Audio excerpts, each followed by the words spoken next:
Il y en a qui ont la petite mort du sportif, moi je ne l'ai absolument pas eu parce que ça faisait déjà 2 ans que j'annonçais que j'avais arrêté. J'avais déjà commencé à travailler ma reconversion, dès que j'ai arrêté les bassins j'ai pris 2 mois de vacances ou 3 mois de vacances et puis je me suis mis à travailler. Donc en fait c'était vraiment la mort du sportif pour moi c'était plus la renaissance d'un nouvel homme, de quelqu'un qui ne va pas être dans une piscine tous les jours. Je pense qu'on est un peu comme tous les sportifs, on aime notre corps mais c'est aussi surtout notre objet de travail. Esthétiquement, le fait de faire 5 heures de sport par jour, c'est que du coup à l'arrivée c'est pas mal. On n'est pas fixé là-dessus quoi. Quand on s'arrête de faire du sport de haut niveau, on sait très bien que nos pecs ils vont descendre d'un étage et que nos abdos ils vont disparaître.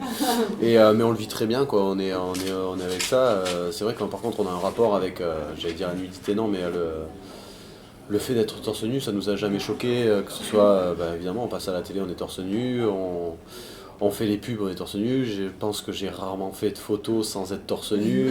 J'ai fait Danse avec les stars, j'étais tout le temps torse nu. Voilà, donc ça fait partie, on le sait, ça fait partie du jeu, mais on n'a pas un rapport. On est bien dans nos baskets et on a grandi comme ça, quoi. On a grandi tous en maillot, donc les complexes, si on en avait, on a vite appris à passer au-dessus parce que sinon c'est inutile quoi. Quand on est en moule vite, c'est compliqué de vouloir se cacher donc autant les assumer. Et ouais non, il y a des moments de ma vie où c'était ça, j'avais pas forcément confiance en moi. Par contre j'avais pas beaucoup de complexes quand j'exagère un petit peu dans le livre, mais oui je savais que j'étais grand, j'étais maigre, j'avais des boutons, j'avais les cheveux cramés par le chlore.